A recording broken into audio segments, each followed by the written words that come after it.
We are just a few days from the top 10 matchup, Notre Dame versus Ohio State in South Bend, Indiana. Bringing on Spencer Holbrook from LettermanRoad.com on the On3 network to give a preview of this game from the Buckeye side of things. And Spencer, whenever I bring on opposing writers to break down the game from their angle, I always like to ask the first question, like, what's the general vibe from the Ohio State, like the fan base, the media, because some of the Ohio State fans I know maybe a couple weeks ago were kind of nervous going into this one because, Ohio State's quarterback situation, which we'll touch on a little bit, has been a little kind of not shaky, but there's at least a question there. Meanwhile, Notre Dame looks fantastic on the offensive side of the ball. So I'm just curious from your perspective, what the Ohio State side of things is feeling going into this game.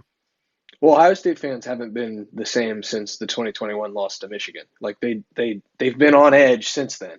So every big game, Ohio State fans are going to feel very nervous. They just that's the nature of the beast. They think they need to win every game, and when they see a loss, then it becomes referendums on the entire program. But if you're close to this program and you're around it and you see it, I don't think there's a sense of nerve whatsoever. This program is very, very confident in its ability. You stack up the rosters and the talent wise. You're a recruiting guy. It's not a secret. Like talent wise, it's not a talent equated game as much as an Ohio State like a Georgia or an Alabama would be. It's close, but it's not completely equated. But then you factor in the quarterbacks like we're going to talk about and the atmosphere and everything that comes with playing Notre Dame in South Bend.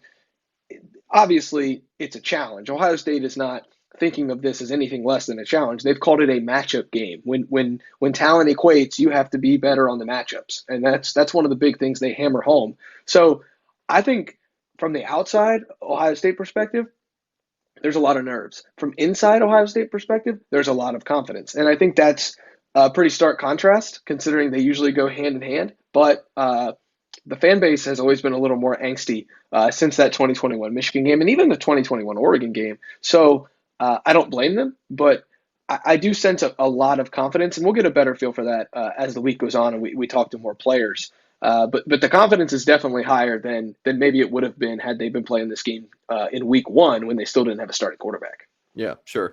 And to the talent kind of point, I think some Notre Dame fans might hear that and kind of just get angry. But I mean, Ohio State's backup quarterback is 5-star. Yeah. Ohio's like just the recruiting rankings, like Ohio State. I would want to look back and see when's the last time Notre Dame finished higher than Ohio State in the recruiting rankings. Might be a few years. Let's talk about the quarterback situation, though. For Notre Dame fans who maybe haven't watched the Buckeyes, can you kind of walk us through what this journey has been like for Ohio State between Kyle McCord and Devin Brown to this point? Yeah, so Kyle McCord was the crown jewel of the 2021 recruiting class for Ohio State until he wasn't, because a week into his freshman year in training camp, after he enrolled early, he was in the spring, getting that spring under his belt, was slated to be the backup quarterback for Ohio State. A week into his training camp, his freshman year, Quinn Ewers enrolls early and comes in year earlier than expected, and all of a sudden Kyle is the also-ran of the 2021 class. So he's kind of put a chip on his shoulder ever since then and worked really hard. Was the bona fide backup to CJ Stroud, started a game in 21, was the bona fide backup in 22. The history isn't necessarily necessary, but it is because he's been the backup quarterback for 2 years now.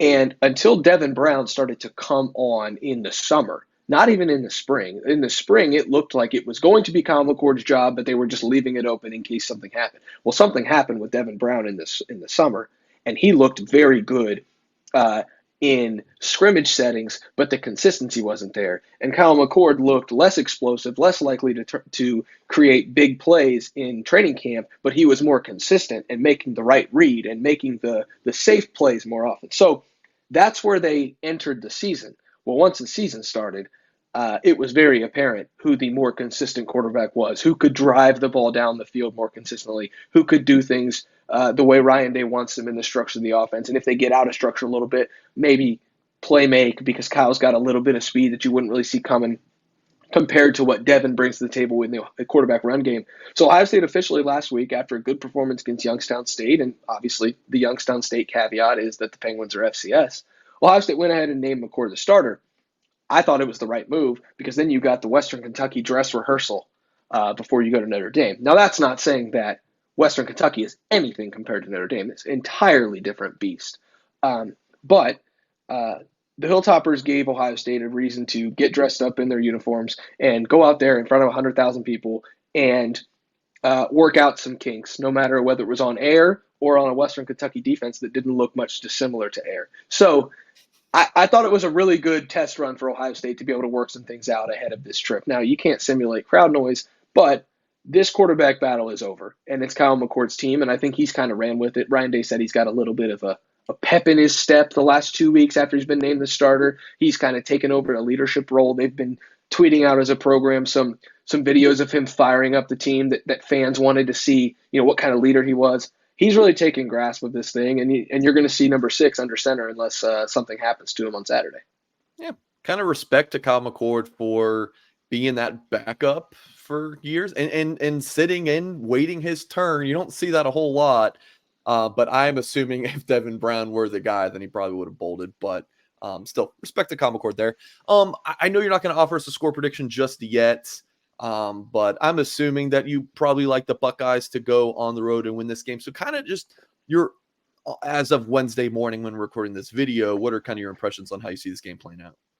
Yeah, I really like Benjamin Morrison from Notre Dame. I'm going to give a lot of flowers to Notre Dame in this little diatribe here. Like, I love Benjamin Morrison. I think he's a great player.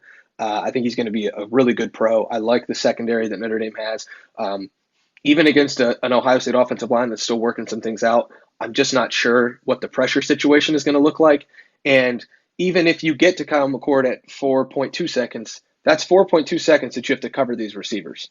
And so that's, I don't know if they can get enough stops, because I think Ohio State, as good as Sam Hartman is, and he is just a treat to watch. Like, he is so fun to watch pick apart defenses. But this Ohio State defense is not like a defense he's seen really, I think, in any time that he's been at Wake Forest. And so far at Notre Dame, I do think that they're going to be able to decrease the throwing lanes a little bit more. I think they're going to be able to get a little bit of pressure on him. And maybe the same can be said for Kyle McCord. But if I go unit by unit, I think the Ohio State defense can get more stops than the Notre Dame defense. And I think that's the difference. Audric Estime is going to be a bear to bring down. That you talk about somebody who can just run through dudes. Audric Estime is as impressive as they come. Sam Hartman is very good. But if you're talking about offenses versus defenses, I think Ohio State's defense, new and improved, year 200 Jim Knowles, can get one more stop at least than the Notre Dame defense can. And that's not a knock on Notre Dame at all.